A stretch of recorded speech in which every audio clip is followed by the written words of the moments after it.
Well, good morning. Good morning.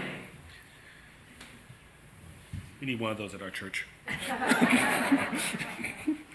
I'm a member of Presbyterian Church in Master in Mission Viejo, and I actually am. I work at church every other Sunday, and I do the soundboard. So, yes, you guys are the real heroes. Because the reality is, there are many times when I will look up and go, "Why can't I hear anything? Oh, I forgot to turn someone on." So, thank you for that introduction around South County Outreach. So, I don't know if you've ever had a speaker from a nonprofit come and talk to you before. I'm a little different. I'm probably not going to tell you much about the statistics of South County Outreach and all the numbers that you should know about that should make your heart sink. But I will talk about the why. Right? The why is that important, and why is this important, and why is it important to our neighborhood, and why is it important to our community, our nation, and our world. But first, you have to start off with who am I? And I feel really bad because I've been meaning to do this. I've been meaning to get a picture of my children, my family, to always put up, but I did not do that. I apologize, but actually I know that makes your job just a little bit easier. So, LaVal Brewer, born and raised in South Los Angeles. The house that my grandparents bought before I was born is still in our family, and actually my oldest daughter, who's an architect, lives in that home today. She lives in that very same location. So we've had this home for more than 60 years. I'm 56. I keep forgetting how old I am. I'm 56. We've had that house since before I was born. My mother, my family, all of our family lived in that home in some way, shape, or form. But the interesting thing about where I grew up and where my daughter lives today and where I live now is that we were a middle-class black family living in a beautiful home with a middle-class black income. And I never knew for want, for the most part. And my children have been lucky enough to struggle against that sometimes, but also never really having too much want. But there are three things that I think prepared me to do the work that I do today from that childhood. And those three things from childhood and from work and as I moved forward were food, housing, and the work that I chose to do. So let's start off with the first part. So we lived in that house. We lived in Los Angeles. My grandparents lived there. My mother and father divorced when I was 4 years old. We lived in an apartment for a while down in South LA. And then at some point in time, my mother saved up enough money, and my grandfather, one of my other grandfathers, gave her the down payment for her home, for our home. And that house is on 5th Avenue in Hyde Park in Los Angeles, right in the Crenshaw district, right where the new Crenshaw train goes by. And we went from an apartment to a home with grass and a backyard and a swing and a whole bunch of extra wood left over in the garage, which was probably not the best thing for a young third grader with hammers and nails and fun things. But we lived in that house, and every summer I would go to Woodcraft Rangers camp twice a year. I'd go for a weekend during the school year, and I would go for a week in the summer. So for 3rd grade, 4th grade, and 5th grade. And it was great. I lived in this wonderful street. I had great friends. But there was a little bit about this that I didn't really recognize. What I recognized was that we had a home, but I didn't know that we actually didn't have enough money. I didn't recognize that we didn't have enough money. And the reason why I know that now, after reflecting on it, is because we would get government cheese. You know that big block of cheese that looks like the yellow cheese you get for like $10 now? It's actually bigger than that cheese was. I learned how to make some amazing grilled cheese sandwiches with that cheese. So we didn't really have enough money, so my mother was actually getting support so that we could stay in that home. And so I never was hungry, and I never had to worry about my home until one day I came home from camp. And when I came home from camp in 5th grade, I came home and I went to my grandmother's apartment because my mother had lost her home and she had to sell it. Which is terrible, right? But in the scheme of things, and the things around the world, and the things of what you think about, it is so much better than coming home to a car, right? Now remember, middle-class black family, mother had work, she was working, my grandparents had a stable home, all my family was supported, never wanted for much. We always had everything I needed, I always had clothes on my back, I always had shoes, I always had food, in a sense. But yet, something happened, something was wrong, to the point to where we couldn't stay in our home. Now I'll tell you this much, my mother was not on drugs. She was purely sane. There were times when she wasn't, but bless her soul, she's not with us any longer. Just didn't have enough money. Ends didn't meet. Fast forward, I ended up working for the YMCA back in 1985, April 5th, 1985. Day before my mother's birthday, that's how I remember it. Everyone goes, how do you remember that day? Day before my mother's birthday. Started working for the YMCA for many years, and I learned about community. I learned about community, and the YMCA at that time was, and still is, all about neighborhoods. You don't find a California YMCA, you find neighborhood YMCAs. They're in your neighborhood. In some parts of the country, the YMCA is the neighborhood, in a sense. Everyone can be found there Saturday morning. Swim lessons and working out and playing basketball and all kinds of things, or whatever types of work. So I learned community from working with the YMCA, and I learned also that there were families similar to mine who also struggled with finances. And the YMCA raised money to make sure that every child and every family in that community had the ability to participate in programs no matter how much money they had to pay.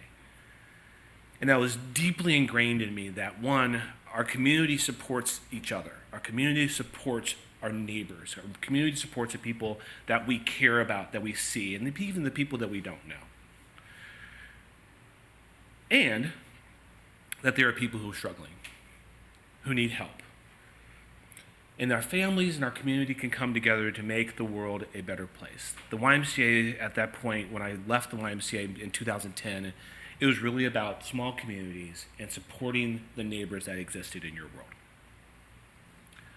So I learned a lot about running nonprofits, and I understood hunger and poverty, but also knew about joy and fun and experiences that were amazing for our community to have. So how did I get to South County Outreach? I needed a job. 3 young children.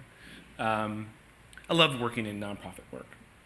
And I just happened to, in the middle of the pandemic, in other words, the pandemic happened, I was in Arizona going to Major League Baseball spring training, which didn't happen that year, and I'm still kind of mourning that. But I came back knowing that there was something different, that we were going to need to do some different things, because at the time I was working for a nonprofit that was helping all nonprofits called SCO-OC. And that organization was helping all nonprofits to be successful. And I recognized that I needed to do something different. And the South County Outreach CEO position was open, and for some reason I decided to do something I'd never done before and let God trust. I trusted God because I'd never done food and hunger and homelessness before, and I guess, it's a little hard. So South County Outreach, for some reason, accepted me into their CEO position. And in the middle of the pandemic, I did what every person who was struggling from the pandemic needed. I fed them, we fed them, I didn't feed anybody. We fed them and we kept them housed. We fed thousands and thousands of people, and we kept many people housed. We went from having $100,000 worth of rental assistance in 2018, 2019, to $300,000 of rental assistance in 2020, and almost $1 million worth of rental assistance in 2021. This is an incredible,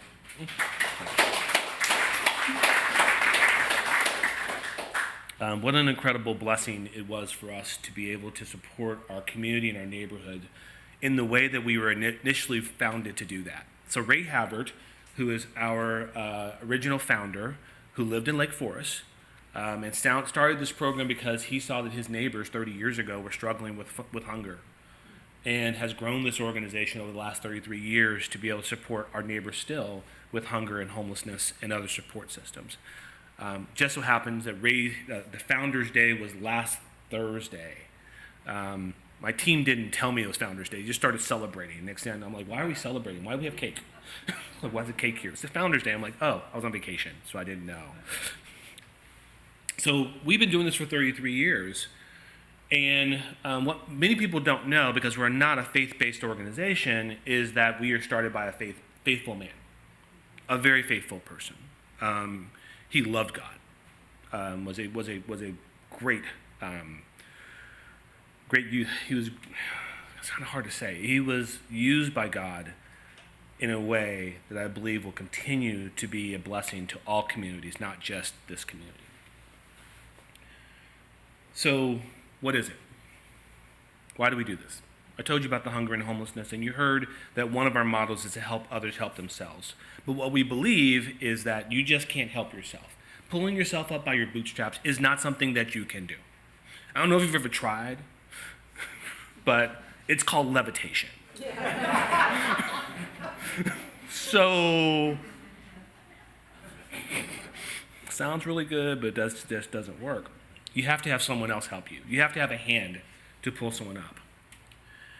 So our model is we believe that no one should go to bed hungry or without a place to call home. No one should go to bed hungry or without a place to call home.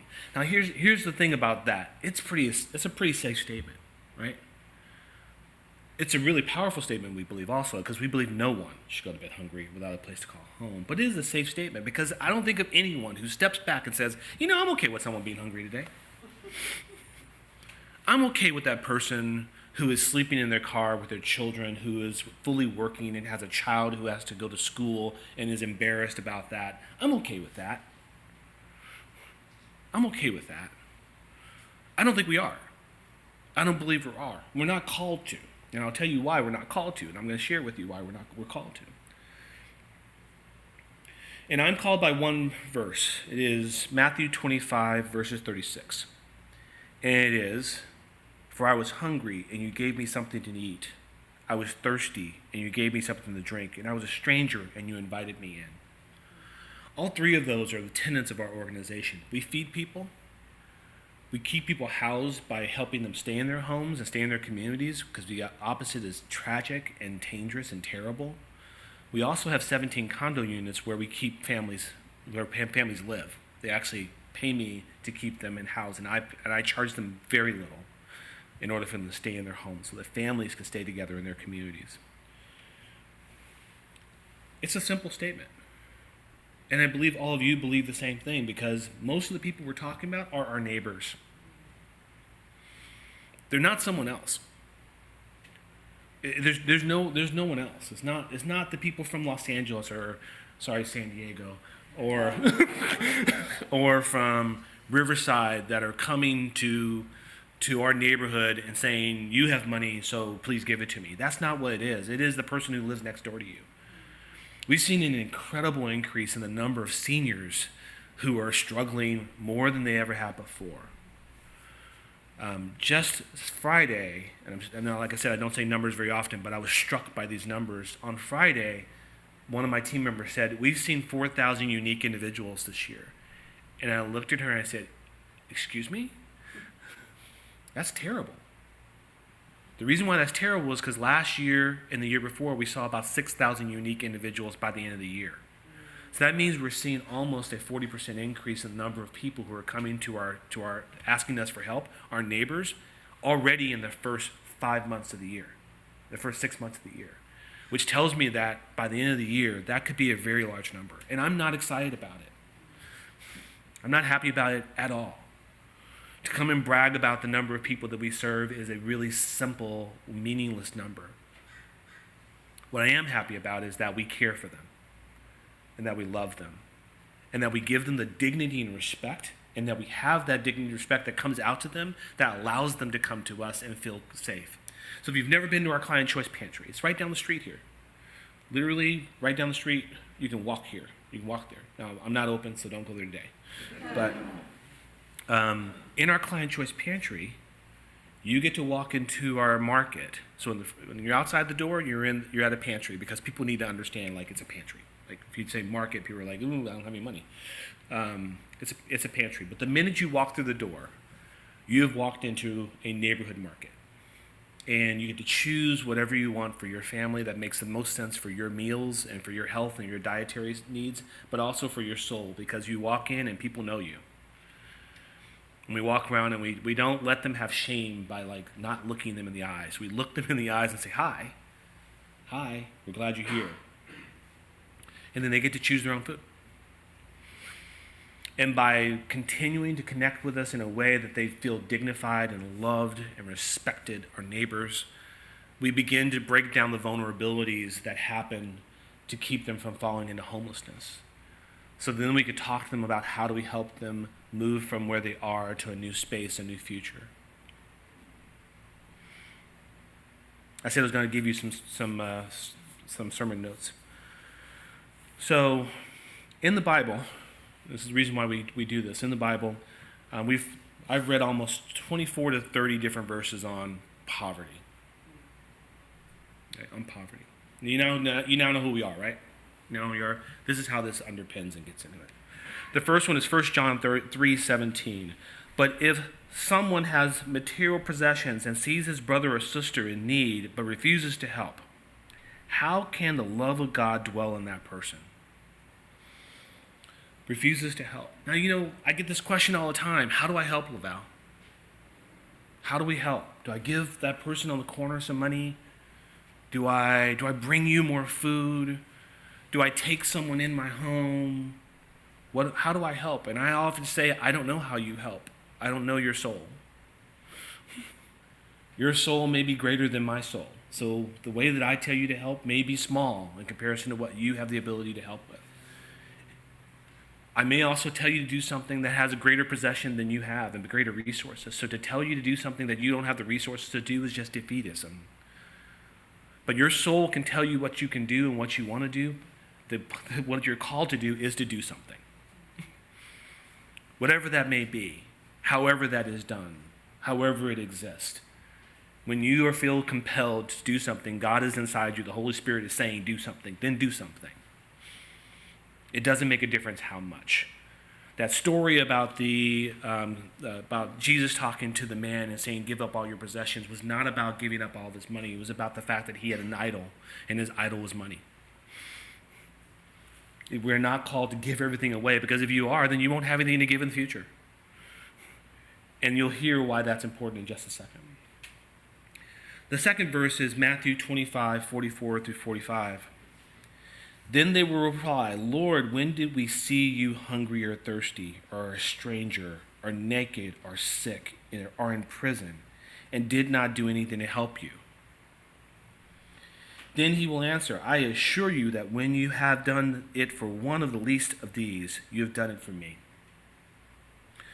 This passage is we've all heard it probably in some way, shape, or form, and it kicks me every time I read it, because I am not excited about going to a prison.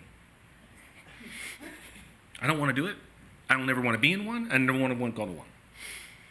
So when my children and I would go to mission trips down in Mexico, I was one of the main. You don't have very many men who go on mission trips. That are a lot of young men that go on mission trips, especially in this case, a young black man going on a mission trip. And every time the prison person would walk up to me every year for about 7 years and say, LaVal, you're going to the prison this year? I told you last year I'm not going to the prison. I just don't. It's not within me to do that, and it would pain me every time I would say it. It would pain me every time I would say it. And then I realized, because one of our leaders said to me, she said, LaVal, you've got to stop worrying about that, because you enable these kids to be here, and they're the ones going to prison. If it was not for you and others like us being next to them, then they wouldn't be here, and they wouldn't go to prison. They wouldn't share the love of God in that space. So your gift there is your gift. But the reality is you have to do something for others. Volunteer. Lean into the place where you feel pain in some cases. But the reality is that when you see someone, you need to do something about it. You're called to do something about it. And again, we're talking about our neighbors, the people who live next door to us.